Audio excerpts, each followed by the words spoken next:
नमस्कार, स्वागत है आपका फिर से इश्क सजबी सवेरबी पर। आज की शुरुआत एक क्वेश्चन के साथ। आपको क्या लगता है कितने तरह की मैरिजेस होती हैं? यानी कि कितने टाइप की मैरिजेस होती हैं? लव, अरेंज, 2 टाइप की या फिर इससे ज़्यादा?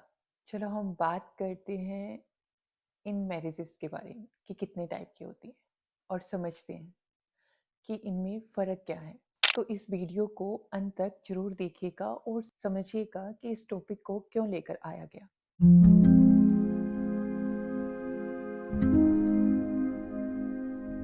हम अक्सर कहते हैं कि शादी 2 तरह की होती है, लव मैरिज और अरेंज मैरिज। हम सब नॉर्मल इन्हीं के बारे में बात करते हैं।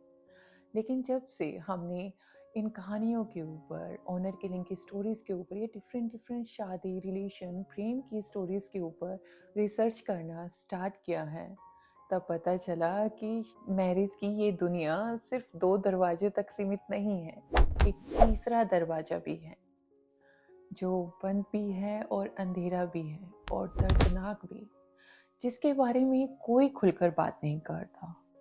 और उसी की वजह से सबसे ज़्यादा ज़िंदगी बर्बाद होती है। और वही शादी एक बहुत बड़ा कारण है जिसकी वजह से हर दिन डिवोर्स के केसेस लगातार बढ़ते जा रहे हैं, जिसको हम कहते हैं फोर्स्ड मैरिज, जबरदस्ती की शादी। चलो समझते हैं थोड़ा डिटेल में, ध्यान से सुनिएगा, समझिएगा और फिर खुद से पूछिएगा। खुद से हमेशा सवाल करना बहुत ज़्यादा ज़रूरी है। जब आप खुद से ईमानदारी से कोई क्वेश्चन करते हैं तो आंसर भी उतनी ही ईमानदारी से मिलता है। चलिए समझते हैं इस टॉपिक को डिटेल में। First type of marriage, love marriage. इसके बारे में हम सब जानते हैं। लव मैरिज वो होती है जिसमें दो लोग शादी से पहले एक दूसरे को पसंद करते हैं, चाहने लगते हैं, जानने लगते हैं, महसूस करने लगते हैं। या तो परिवार की रजामंदी के साथ वो शादी हो जाती है या बिना परिवार की रजामंदी के साथ शादी हो जाती है। एक दूसरे की खुशी गम में साथी बनना चाहते हैं। यहाँ पर हाँ यानी कि यस दोनों के दिल से निकलती है, किसी दबाव से नहीं। यहीं से उनका रिलेशन अपने पहले कदम से सच्चाई और स्वीकार के साथ, एक्सेप्टेंस के साथ शुरू होता है। और यहाँ शादी पहले रिश्ते से शुरू होती है और फिर घर बसता है। हम सभी इसे समझते भी हैं, जानते भी हैं, और यह बहुत सी जगहों पर स्वीकार भी की जाती है और कई जगहों पर सवालों के घेरों में भी आ जाती है। सेकेंड टाइप ऑफ मैरिज होती है अरेंज्ड मैरिज। लेकिन यहाँ एक बहुत बड़ी गलतफहमी या मिसकंसेप्शन है। हम सब लोग अरेंज मैरिज उसको समझते हैं जो शादी से पहले प्रेम नहीं होता, इसलिए शायद यह जबरदस्ती होती होगी या नहीं भी होती होगी। लेकिन शायद यह जबरदस्ती होती होगी ऐसा मान लिया जाता है मोस्टली टाइम।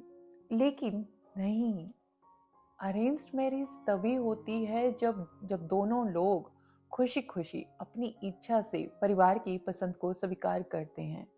यहाँ पर शादी से पहले प्रेम नहीं होता है, पर एक्सेप्टेंस और मेंटल पीस पूरा होता है।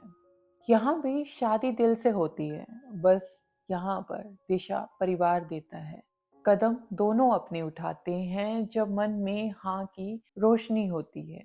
तभी अरेंज मैरिज एक सुंदर और एक संतुलित रिश्ता बनती है। यानी कि अगर हम आसान शब्दों में समझे तो यहाँ पर शादी से पहले प्रेम नहीं होगा। यहाँ पर लड़का या लड़की कह देते हैं कि आपको जो पसंद आएगा हम उन्हीं के साथ मैरिज कर लेंगे। खुशी खुशी पूरी एक्सेप्टेंस के साथ दोनों एक दूसरे को अपनाते हैं। अब बढ़ते हैं थर्ड टाइप ऑफ मैरिज की तरफ, फोर्स्ड मैरिज या फिर जबरदस्ती की शादी। अब आती है तीसरी शादी जिसके बारे में हम बात ही नहीं करते।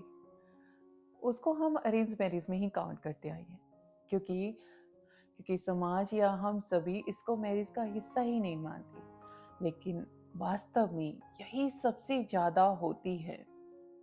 वो शादी जिसमें लड़का या लड़की दोनों दिल से तैयार नहीं होते, चाहे उसका रीज़न कोई भी हो। चाहे वो शादी से पहले किसी और से प्रेम करते हो, चाहे उनका दिल किसी और के लिए धड़कता हो, चाहे वो मेंटली और इमोशनली तौर पर रेडी ना हो, चाहे वो करियर में लगे हो या फिर उनको अपनी बढ़ती हुई उम्र का दबाव हो, चाहे वो डर हो, दबाव हो, गिल्ट हो, जिसकी वजह से वो हाँ बोल देते हैं, परिवार का दबाव, समाज का डर, बदनामी की धमकी या फिर लोग क्या कहेंगे, रीजन कुछ भी हो सकता है इन मैरिजेस के पीछे। अक्सर इन मैरिजेस के बारे में परिवार और समाज सोचता है कि सब ठीक हो जाएगा शादी के बाद। लेकिन ईमानदारी से सोचिए, जिन शादी का आधार जबरदस्ती हो, फोर्स्ड हो, जहाँ पर इंसान मेंटली और इमोशनली तौर पर रेडी ना हो, ऐसी होने वाली शादियों के बाद ही सबसे ज्यादा हिंसा, घुटन, टूटन बढ़ती है। ऐसे रिश्ते ही सबसे ज्यादा टूटते हैं। और यकीन मानिए, जितनी कहानियां मैंने सुनी है, पढ़ी है, रिसर्च की है, उनमें सबसे ज्यादा दर्द, सबसे ज्यादा टूटे हुए लोग, सबसे ज्यादा टूटे हुए रिश्ते फोर्स्ड मैरिज से ही निकल कर आते हैं। अगर हम डिवोर्स के डेटा को ईमानदारी से पढ़ें, आप आज ही जाकर सर्च कर सकते हैं गूगल पर, इंटरनेट पर या एआई के थ्रू, कि भारत में सबसे ज़्यादा तलाक क्यों हो रहे हैं। वो इन्हीं मजबूरी की शादियों से शुरू होते हैं।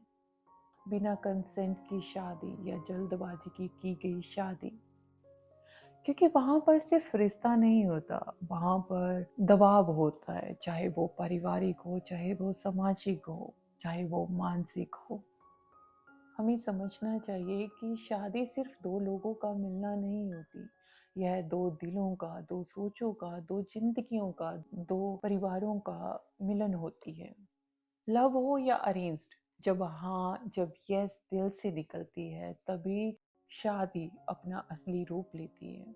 जब इंसान उन रिस्पॉन्सिबिलिटियों को उठाने के लिए रेडी हो जाता है, मेंटली और इमोशनली। पर फोर्स्ड मैरिज दिल की चुप्पी को नज़रअंदाज कर देती है, और यही चुप्पी जबरदस्ती की शादी का आधार होती है। इस तरह की शादियां किसी को जिंदगी भर का पार्टनर नहीं देती, सिर्फ जिंदगी भर की चुप्पी देती है, जिंदगी भर के समझौते देती है, और कई बार जिंदगी भर का दर्द देकर जाती है। ऐसे रिश्ते बोझ बन जाते हैं। इसलिए हम अक्सर कहते हैं कि शादी सिर्फ एक सामाजिक रस्म नहीं होनी चाहिए, बल्कि यह दो लोगों का, दो आत्माओं का डिसीजन होनी चाहिए। खुले दिल से एक्सेप्ट किया गया डिसीजन होना चाहिए, क्योंकि जिंदगी उन दो लोगों को जीनी है। तभी वो ब्यूटीफुल होगी, जब उसमें कंसेंट होगा, इच्छा होगी, रिस्पॉन्सिबिलिटीज होंगी, और सबसे बड़ी एक्सेप्टेंस होगी। जब इंसान सिर्फ फिजिकल तौर पर नहीं, बल्कि मेंटली और इमोशनली तौर पर भी शादी करने के लिए रेडी होता है।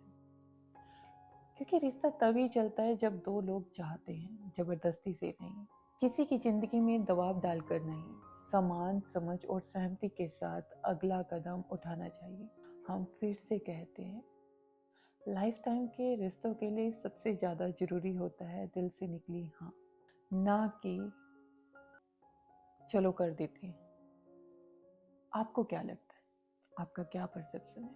मुझे पता है बहुत सारे, सबका अपना अपना डिफरेंट परसेप्शन होगा शादी के ऊपर, पर अगर आप थोड़ा सा रिसर्च करेंगे, थोड़ा सा ध्यान से देखेंगे, थोड़ा सा ध्यान से ऑब्जर्व करेंगे अपने आसपास खुद को, तो आपको आपका आंसर बहुत आसानी से मिल जाएगा।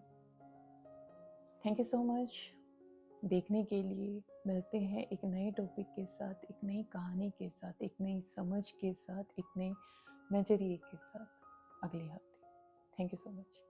तब तक अपना ख्याल रखिएगा।